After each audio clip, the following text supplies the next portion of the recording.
So hey guys, welcome to the video of my channel. And Moon Knight का trailer सच में बहुत ज़्यादा अच्छा लगा। ये सीरीज़ भी 30 मार्च को आ रही है और बस ट्रेलर निकलते हुए अभी 2 हफ्ते ही हुए हैं, तो ये करेक्ट मौका है कि हम लोग मून नाइट के बारे में अच्छे से बात कर ले। हम लोग इसके ओरिजिन के बारे में बात करेंगे, इसके विलन के बारे में बात करने वाले हैं, सीरीज़ की शायद स्टोरी को थोड़ा अच्छे से मैं ऐसे डिटेल में आपको थोड़ा सा समझाने वाला हूँ कि क्या क्या पॉसिबिलिटीज़ है सीरीज़ में होने की, क्योंकि ट्रेलर ब्रेकडाउन अभी मैं नहीं कर रहा। तो बस बिना किसी देरी के इस वीडियो को शुरू करते हैं। Embrace the chaos.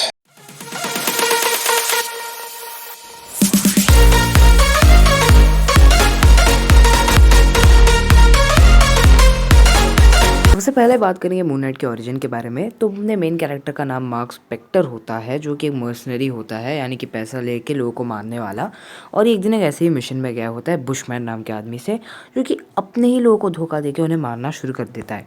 अब इसमें मार्क को बहुत गुस्सा आता है, तो बुशमैन से भिड़ जाता है। इसमें बुशमैन उसे मार के उसको वैसे ही रहने के लिए छोड़ देता है।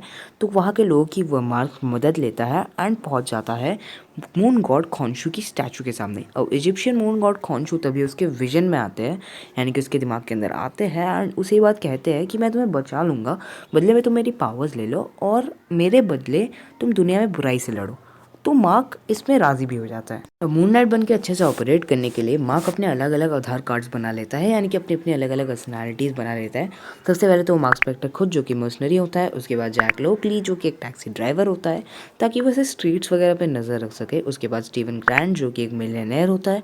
एंड चौथी पर्सनैलिटी होती है मून नाइट की, जो कि वो रात को बन जाता है, क्योंकि चांद के टाइम पे, यानी कि रात के टाइम पे मून नाइट की पावर्स एक्टिवेट हो जाती है। सोच रहे हैं कि ओरिजिन स्टोरी तो बस अभी ख़त्म हो गई है, तो नहीं, अभी तो सबसे बड़ा ट्विस्ट आना बाकी है। क्योंकि अभी तक मार्क स्पेक्टर की लाइफ में जितनी भी चीज़ें हुई है, वो सारी चीज़ें खोंशू करवा रहा था। एंड मार्क स्पेक्टर की लाइफ में सबसे बड़ी चीज़ तो अब होने वाली थी, क्योंकि बंदे को बेसिकली बीमारी हो जाती है जिसे कहते हैं डिसोसिएटिव आइडेंटिटी डिसऑर्डर, जिसके चलते एक बंदे की अलग अलग पर्सनालिटीज़ बनना शुरू हो जाती है एंड वो खुद कंफ्यूज हो जाता है कि उसकी असली पर्सनालिटी कौन सी है। एंड पहले कॉमिक्स में ऐसा दिखाया गया था कि इसकी ये जो बीमारी है इसको बाद में आके मिलती है, मतलब बाद में आके बीमारी उसको हो जाती है जब वो अपनी अलग अलग आइडेंटिटीज़ बना लेता है। लेकिन आगे आने वाली कॉमिक्स में पता चलता है कि बीमारी उसको बचपन से ही थी, सारी चीज़ें खोंशू को मालूम थी और वो मार्क स्पेक्टर को पहले से ही चुन चुका था, ताकि मार्क स्पेक्टर को पहले तो अपनी पावर्स दे दे एंड आगे जाके वो मार्क स्पेक्टर की बॉडी को ही इन्वेड कर ले एंड फिर धरती में आके वहाँ पर राज करे उसकी। तो इसकी पहली पावर तो देखो, मैं पहले ही बता देता हूँ, हमें इसकी पावर्स को ऐसा दिखाया नहीं गया है। मतलब पहले से ही कॉमिक्स में दिखाया गया था, क्योंकि Marc Spector as a mercenary था तो इसको हैंड टू हैंड कॉम्बैट में ही देखा गया है। हालांकि इसके अलावा भी इसकी पावर्स है, जैसे कि मून गॉड खोंशू से मिली थी। एंड बेसिकली जो म्योनेर है वो उरू मेटल से बना है, जो कि एक पुराने समय के मून का ही हिस्सा था। मतलब उरू मेटल एक मून का ही पार्ट है, तो इसीलिए बंदा म्योनेर को काफ़ी बढ़िया तरीके से कंट्रोल कर सकता है। इसके अलावा ये बंदा पावर्स को ऑब्जॉर्व भी कर सकता है। ये इससे पहले आयरन फिस्ट और घोस्ट राइडर की पावर्स को ऑब्जॉर्व कर चुका है। ये थॉर को ही उसके हथौड़े से टक्कर दे चुका है। इनफैक्ट फुल मून में इसकी पावर्स काफ़ी ज़्यादा बढ़ जाती है। और हमें बताया ही गया है कि आगे आने वाली कॉमिक्स में, मतलब आगे जो कॉमिक्स आई उनमें बताया गया था कि ये एक मम्मीज़ की आर्मी को भी कंट्रोल कर सकता है शायद, आई एम नॉट श्योर। इसके अलावा अगर इसको कभी भी कुछ भी हो जाता है तो मून गॉड खोंशू इसको रिवाइव भी कर सकता है, इसको वापस से क्योर कर सकता है। अब तक आप लोग को एक बेसिक आइडिया हो ही गया होगा इसके ओरिजिन का, तो चलिए अब एक विलन पे आ जाते हैं। तो मूवी का मेन विलन आर्थर हैरो होने वाला है, जो कि सबटाइटल से कंफर्म हो चुका है। को एज सच कोई बड़ा विलन दिखाया नहीं गया। मतलब ये एक साइंटिस्ट होता है जो कि एक्सपेरिमेंट्स करता है लोगों के ऊपर। एंड ये हम लोगों को एक ही कॉमिक के अंदर देखने को मिला था, वो भी मून नाइट से पिटने के बाद ही, हमें और कहीं नहीं दिखाया। मतलब एक ही कॉमिक में दिखा था और वही इसका अंत भी हो गया था। क्योंकि क्या आर्थर हैरो ही क्या हमारा मेन विलन, क्या आर्थर हैरो ही होने वाला है? इसी चीज़ के लेके मैं काफ़ी ज़्यादा कंफ्यूज्ड हूँ, क्योंकि कॉमिक्स में तो मैंने आपको बता ही दिया कि आर्थर हैरो कौन है। तो देखो, मैं दो चीज़ें बता सकता हूँ। पहली बात तो इसके हाथों में कुछ क्रोकोडाइल जैसा दिखता है एंड इनफैक्ट को मिल जाते हैं, जो कि सीधा सीधा रेफरेंस है सेबेक का। अभी बेसिकली सेबेक इजिप्शियंस का एक और ही गॉड है, जो कि एक स्फिंक्स होता है, मतलब आधा शरीर एनिमल्स का है आधा इंसान का। जो कि क्रोकोडाइल जैसा दिखता है, तो हो सकता है कि ये सेवैक हो या फिर उसका कोई भेजा हुआ आदमी हो।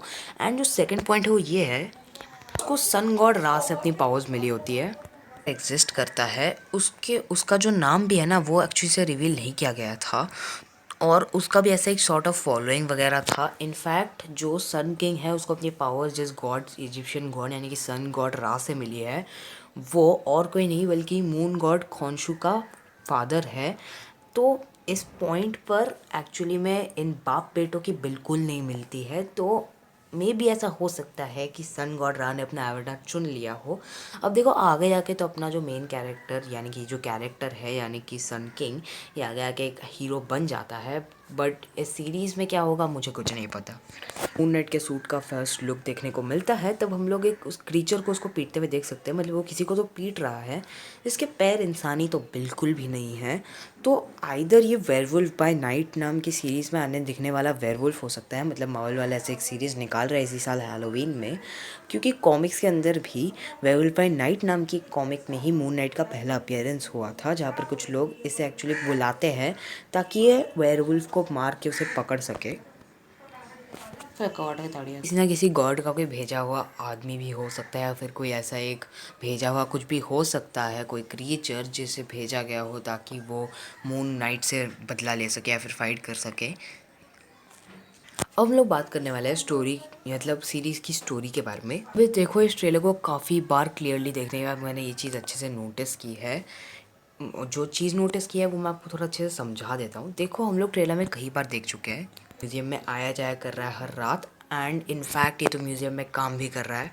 पूरी ऐसे थोड़ी अच्छे से एक्सप्लेन की थी, तब आप लोगों ने अगर उसे ध्यान से भी देखा होगा तो आपने ये बात सुनी होगी कि स्टीवन ग्रांड एक मिलियनेयर है, तो ये यहाँ पर म्यूज़ियम में क्यों काम कर रहा है। तो देखो जब ये सुबह सुबह उठता है तब हम लोग इसके आसपास कई सारी बुक्स देख सकते हैं जो कि दिखा रही किसी न किसी चीज़ पे रिसर्च कर रही है। उसके अलावा म्यूज़ियम में काम करना ताकि उसको एक चाबी मिल जाए ताकि वो हर रात म्यूज़ियम में आ सके।